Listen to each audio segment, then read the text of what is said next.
Good morning, everybody. Sports, a presentation of the Chuck Edwards Sportscaster Club. Last night at the OCA All-State football game, the West won in dominating fashion 32-16. Helping with the win was two Sealing Wildcats, running back Wyatt Tillery and tight end Blake Chain. The West ends the 2026 All-State Week winners in 9 of 15 events. Less than a month away is the start of the high school football season. One of the many teams preparing for that kickoff date are the Sayre Eagles. Helping us preview the Eagles is the voice of Sayre Sports, Max Patton. He tells us about the excitement around town. Folks are ready to see the guys get out there on the field and get to work. The momentum has gradually been building over the last 2 or 3 years. You can see the program going in the right direction. And now we dipped our toe into the playoff water, and everybody else is ready to put their trunks on and dive on in. He also told us about some Eagles to keep an eye on. Start with the seniors, Tate Bodden. Every team needs a Tate Bodden. He's a guy that can play any position that you need him to play, and he can play it at a high level. I mean, I'm pretty sure he could coach if he needed to. He's probably going to be the coach on the field for him, especially on defense. Jagger Wooten coming back, the junior, as a starting quarterback. He didn't start the year last year as the quarterback, but they made the change. I think it was 4 games into the season, and you could really see the offense start to elevate. Sayre starts their year September 4th against Hobart. With a look at state sports, here's Dave Lanning. Current and former Sooner softball players and coaches taking the field at Devon Park in Oklahoma City for the 2026 USA Softball International Cup. It started last night and runs through Monday, August 3rd.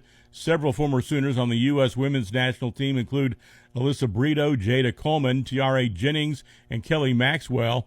On the women's elite team, Sooners include Gabby Garcia, Kalani Ricketts, and Kendall Wells.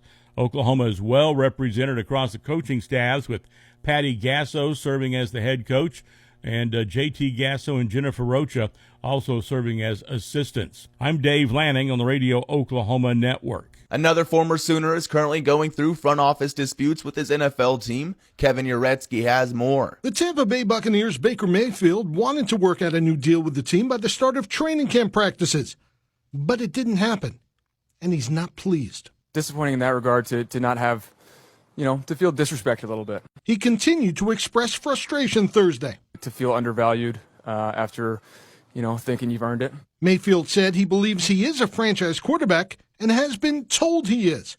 He added he's excited for the season, but will no longer negotiate and will instead play out the last year of his contract. Kevin Uretsky, Fox News. An SEC football team and university has sued 2 of its former players. Frank Lanza has the details. The University of Mississippi is suing 2 of its former football players who signed revenue-sharing contracts to return to Ole Miss this season for close to $1 million. The Rebels are seeking $550,000 from former defensive end Prince Will Umanmielen and $400,000 from former guard Devin Harper, plus attorney's fees and court costs. Both players followed former Rebels coach Lane Kiffin to rival LSU. The school issuing a statement saying the University of Mississippi has a responsibility to enforce its contractual terms, and this position is consistent with the actions of other institutions in the current landscape of college athletics. Frank Lanza, Fox News. And that's sports for your Friday morning. It's a presentation of the Chuck Edwards Sportscaster Club. Catch the Western Oklahoma Sports Podcast on Spotify, YouTube Music, Apple Podcasts, or Right.Media.